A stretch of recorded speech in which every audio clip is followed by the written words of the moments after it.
I never thought I'd be writing this kind of post, but I need to get this off my chest. The past few weeks have been absolute hell, and I need advice on how to handle this situation. I, 25M, met my girlfriend Kylie, 25F, in community college 7 years ago during a biology class we shared. We were lab partners and quickly became close friends.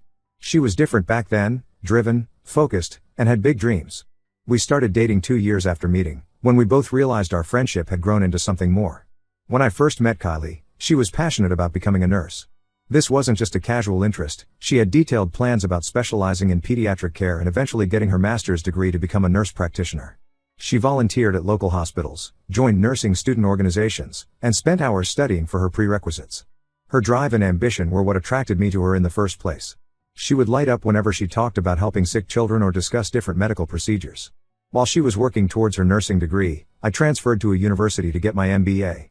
Those years were tough. I was taking a full course load while working part-time to support myself. Kylie was there for me emotionally through all of it. She would bring me coffee during late-night study sessions, proofread my papers, and always believed in me when I doubted myself. I'll always be grateful for that support. During my second year at university, Kylie's relationship with her parents became strained. They had always supported her financially, paying for her education and living expenses. However, they discovered she had maxed out 3 credit cards they had co-signed for her. The total debt was over $30,000, spent mostly on designer clothes and expensive nights out.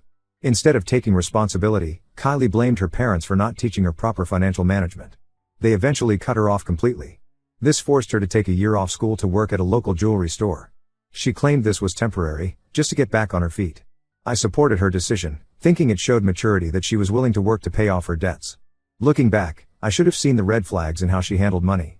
Meanwhile, I was building a startup with my best friend Jake. We met in our MBA program and discovered we both had ideas about revolutionizing the automotive industry through technology.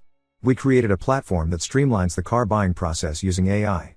We worked countless late nights, invested all our savings, and took huge risks. Kylie often complained about how much time I spent working, but I knew it would be worth it. Earlier this year, everything changed. A major tech company approached us about buying our platform. After months of negotiations, they bought us out for an amount that still feels surreal to think about. They also kept Jake and me on as consultants with 6-figure salaries. When I got home that day and told Kylie about the buyout, her reaction was strange. Instead of being happy for my success, her first question was about how much money we would have to spend. The very next day, she quit her job at the jewelry store without even discussing it with me. She just walked out in the middle of her shift after having an argument with her manager about scheduling. When I asked her about it, she said she didn't need to put up with that treatment anymore now that we were set for life. I wanted to be supportive, so I offered to pay for her nursing school and all her expenses. I remembered how she had supported me through university, and I wanted to return the favor. She seemed excited at first, talking about finally being able to pursue her dreams without financial stress. I bought us a luxury condo near her chosen nursing school, thinking it would help her focus on her studies. The condo cost nearly $2 million, but I wanted to give us a fresh start. But things started changing rapidly after we moved in. Last weekend, while we were having breakfast, she casually mentioned not wanting to return to school anymore. She talked about being a stay-at-home wife instead, even though we aren't married or even engaged. When I asked about her nursing dreams, she dismissed them as young girl fantasies and said she had grown up now. Her spending habits have also become extremely concerning. She's been shopping constantly, buying designer clothes and expensive jewelry almost daily. Yesterday, she spent $5,000 on designer bags without even mentioning it to me. When I brought up the fact that we should discuss large purchases, she got defensive and said she deserved nice things now that we could afford them. She's been looking at $80,000 cars and talking about renovating our brand new condo, saying it needs a more luxury feel. What really opened my eyes was a conversation I overheard between her and her friend Sarah on speakerphone while she was getting ready for bed. Kylie was bragging about how she never has to work again and called herself a future trophy wife. She even joked about how she had struck gold with me and how her investment in our relationship had finally paid off. It made me sick to my stomach hearing her talk about our relationship like it was a business transaction. The final straw came when I found out she had been lying about applying to nursing programs. She showed me confirmation emails from various schools, but something felt off about them. When I checked them closely, I realized they were old emails from years ago that she had edited to change the dates. When I confronted her about it, she brushed it off saying she was just waiting for the right time to tell me about changing her plans. I feel like I'm dating a completely different person now. The ambitious, hardworking woman I fell in love with has been replaced by someone who just wants to spend my money. I'm starting to question if she ever really wanted to be a nurse or if she was just waiting for an opportunity like this to show her true colors. My parents, who initially loved Kylie, are now urging me to end things before they get more serious. They reminded me that her own parents cut her off due to financial irresponsibility, and they're worried she'll do the same thing with my money. Jake has also warned me that she might try to claim common law marriage since we're living together, and advised me to protect myself legally. I know I need to end this relationship, but I'm worried about how she'll react. She keeps talking about marriage and drops hints about engagement rings whenever we pass jewelry stores. She's also been making comments about wanting to be added to my bank accounts for convenience. I don't want to seem like I'm looking down on stay-at-home partners. I respect that choice when it comes from a genuine place. But this feels different. It feels calculated and manipulative, like she's taking advantage of my success. Update 1. It's been 2 weeks since my original post, and I honestly wish I had acted sooner because things have spiraled completely out of control.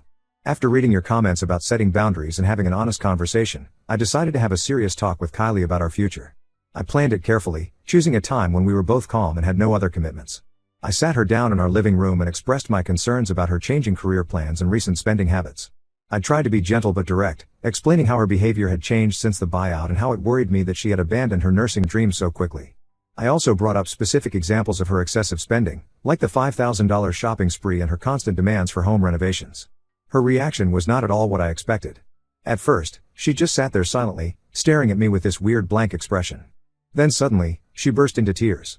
Not normal crying, I mean full-on hysterical sobbing. She started accusing me of trying to control her and claimed I was becoming just like her ex, who she said had been financially abusive. This was the first time I'd ever heard anything about an abusive ex. She went on this long rant about how I didn't understand the pressure she was under to keep up appearances now that we were wealthy. She said she needed to look and act a certain way to fit into my new social circle. When I pointed out that I didn't care about any of that, she screamed that I was trying to make her look bad in front of our new wealthy friends I didn't even know we had, since I spend most of my time working. Then came the bombshell that made my blood run cold.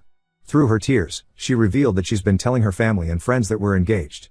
Not just hinting at it or suggesting it might happen soon, she's been fully pretending we're engaged for the past month. She even showed me a ring she bought herself, an expensive diamond ring that she's been wearing whenever I'm not around. She's been posting photos of it on social media and telling everyone I proposed during a romantic dinner at some restaurant we've never even been to. I was completely shocked. We had never even discussed engagement seriously. Sure, she had been dropping hints about rings and marriage, but I had no idea she was fabricating an entire engagement behind my back. When I told her this had to stop, that she needed to tell everyone the truth, she became hysterical again. But this time, the tears were replaced with rage. She started screaming about how she had supported me through school and that I owed her. According to her twisted logic, she invested years of her life in me and now deserved to reap the benefits. She actually said, "I was there when you had nothing, so I deserve half of everything you have now." She brought up every small thing she'd ever done for me, from proofreading my papers to making me coffee during study sessions, presenting them as if they were massive sacrifices that I now needed to repay. The next day, while I was at work trying to process everything that had happened, Kylie went on a massive shopping spree. She spent over $50,000 on my credit cards in just a few hours. She bought designer clothes, jewelry, and even put a deposit down on a luxury car, all without my knowledge or consent. She later claimed this was her severance package in case I broke up with her. When I saw the charges coming through on my phone and froze the cards, she completely lost it. She started calling everyone in my life. She called my parents and told them I was abusing her financially, claiming I had promised to support her and was now withholding money to control her. She contacted my sister and said I had promised to pay for her upcoming wedding but was now backing out just to be spiteful. She even reached out to Jake, telling him I had become corrupted by money and asking him to talk some sense into me. Worried about what else she might do, I immediately contacted my lawyer to protect myself. That's when we discovered something truly disturbing. Kylie had been methodically documenting everything about my finances. She had been taking photos of all my financial documents and contracts while I was at work or sleeping. She had pictures of everything: bank statements, investment accounts, the company buyout agreement, confidential information about our technology, everything. When confronted about these photos, she didn't even try to deny it. Instead, she claimed it was for our future together and that as my future wife she had a right to know about our finances. She said she was just being thorough in case anything happened to me. My lawyer was extremely concerned about the confidential company information she had accessed. I'm now in the process of having her legally evicted from the condo. I honestly thought she would leave voluntarily once I made it clear things were over, but I was wrong. She's refusing to move out, claiming she has established tenant rights since she's been living here. My lawyer confirmed that she does indeed have tenant rights, so now I have to go through a formal eviction process that could take months. Meanwhile, she's still living here, making my life absolutely miserable. She invites her friends over at all hours, plays loud music when I'm trying to work, and has started leaving passive-aggressive notes all over the house. She's even taken over the master bedroom, forcing me to sleep in the guest room. She keeps telling me this is just a rough patch in our relationship and that I'll come to my senses eventually. I feel like I'm living in a nightmare. The woman I thought I knew, the one I loved and trusted, never really existed. She was just playing a role until she got what she wanted. Now I'm trapped living with someone who sees me as nothing but a meal ticket, and I can't even kick her out of my own house. I'm sleeping with my bedroom door locked because I don't trust what she might do next. Update 2. It's been a month since my last update, and the situation has exploded in ways I never imagined possible. After starting the eviction process, Kylie showed her true colors in the worst way possible. She contacted several of my company's competitors and threatened to share confidential information about our technology unless I agreed to give her a settlement. She demanded $2 million in exchange for her silence, claiming it was fair compensation for her years of emotional investment in our relationship. She even hired a lawyer who specializes in common law marriage cases. They tried to argue that since we had lived together and I had supported her financially, we were essentially married in the eyes of the law. Her lawyer sent me a lengthy letter detailing how she had sacrificed her career to support my dreams and therefore deserved half of everything I owned. They also threatened to go public with personal details about our relationship if I didn't agree to negotiate. But her plan backfired spectacularly. The moment she made threats about revealing company information, I notified our legal team. They immediately sprang into action, sending her a cease and desist letter and filing a lawsuit for attempted corporate espionage. The lawsuit detailed how she had secretly photographed confidential documents and attempted to use them for extortion. When her lawyer found out about the corporate espionage angle, he dropped her case immediately.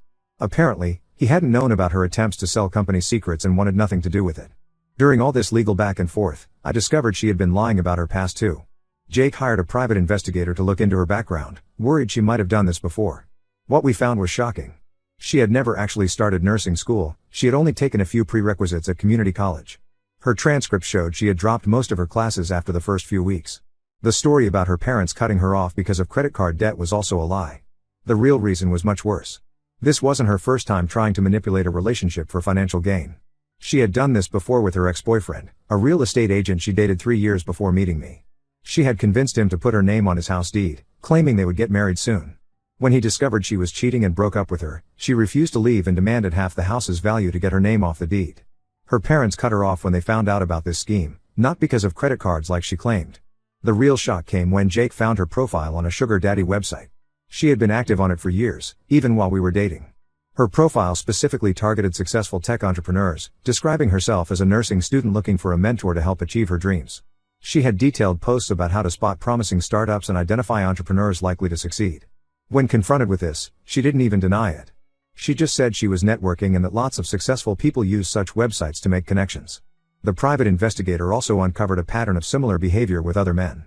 Before her real estate agent ex, she had dated a medical student, convincing him to add her to his bank accounts before disappearing with a significant amount of his money. She had apparently been planning these types of schemes for years, getting better at them each time. All of this information was passed to my company's legal team, strengthening our case against her.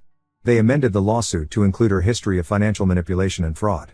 The evidence was overwhelming: text messages, emails, bank records, and testimonies from her previous victims all painted a clear picture of who she really was. Kylie's response to being exposed was to launch a smear campaign against me on social media. She posted edited versions of our conversations, trying to make it look like I had promised to support her forever.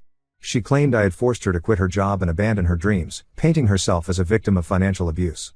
Some people actually believed her story, sending me angry messages about how I had used and discarded her. But her social media campaign backfired too. Her previous victims started coming forward, sharing their own stories about how she had manipulated and used them. The real estate agent even offered to testify against her if needed. Faced with mounting evidence and multiple potential lawsuits, Kylie finally realized she was fighting a losing battle. Update 3. 7 months have passed since this nightmare began, and I'm finally ready to share how everything concluded. The eviction process turned out to be even messier than expected. During her final 3 months in my condo, Kylie went on a rampage of destruction that I never thought possible from someone I once loved. She poured bleach on my entire designer wardrobe, ruining clothes worth thousands of dollars. She scratched my car so badly it needed a complete paint job, and somehow managed to pour sugar in the gas tank, causing engine damage. She tried to hack into my social media accounts and even attempted to access my company email to delete important files. The worst part was when she contacted all my business associates, trying to spread rumors about drug use and embezzlement to damage my reputation. The company lawsuit against her was finally settled out of court, but not before she tried one last desperate move. She attempted to contact our biggest competitor again, but they immediately reported her to our legal team. Backed into a corner, she agreed to sign an extensive NDA. The terms were strict: she can never contact me, my family, or anyone associated with my company again. She had to surrender all copies of my financial documents and agree to stay away from the tech industry entirely. In return, we dropped the lawsuit and agreed not to pursue criminal charges for her attempted corporate espionage. I've since sold the condo. Nobody wants to live in a place with such bad memories. I lost money on the sale because I had to disclose the property damage she caused, but I just wanted to be done with it. I've moved to a high security building where the front desk has her picture with instructions never to let her in. I've also changed all my phone numbers and email addresses. The financial damage was significant but manageable. Between the property damage, legal fees, and lost business opportunities due to her interference, I estimate she cost me close to $500,000. I've learned my lesson about mixing finances before marriage and now have strict prenups prepared for any future relationships. Jake and I have also implemented intense security measures at our company, including background checks for anyone who might have access to sensitive information. Kylie moved back in with her parents in another state, but she hasn't stopped trying to play the victim. She created multiple social media accounts to tell her version of events, claiming I manipulated and used her before discarding her when she needed me most. Some mutual friends believed her story and cut contact with me. A few even wrote nasty reviews about our company online, forcing us to hire a reputation management firm. Last week, I heard from a mutual friend that Kylie is now engaged to another tech entrepreneur. I immediately had my lawyer send his company a detailed warning about her history of corporate espionage and fraud. I know some might see this as petty, but I couldn't let her potentially destroy another person's life and company. I'm focusing on my work now and taking time to process everything. I've started training in mixed martial arts as a way to deal with stress, and it's helping. The company is doing better than ever, partly because this experience pushed us to improve our security and legal protections. Jake has been an incredible friend through all of this, even setting up a system to screen potential dates for similar scam histories. This experience taught me that money really does change people, or maybe it just reveals who they truly were all along. I'm more cautious now, but I'm not letting this experience make me bitter. Instead, I'm using it as motivation to be smarter about who I trust and how I protect myself. Sometimes losing someone toxic from your life, even if it costs you money and friends, is the best investment you can make in your future.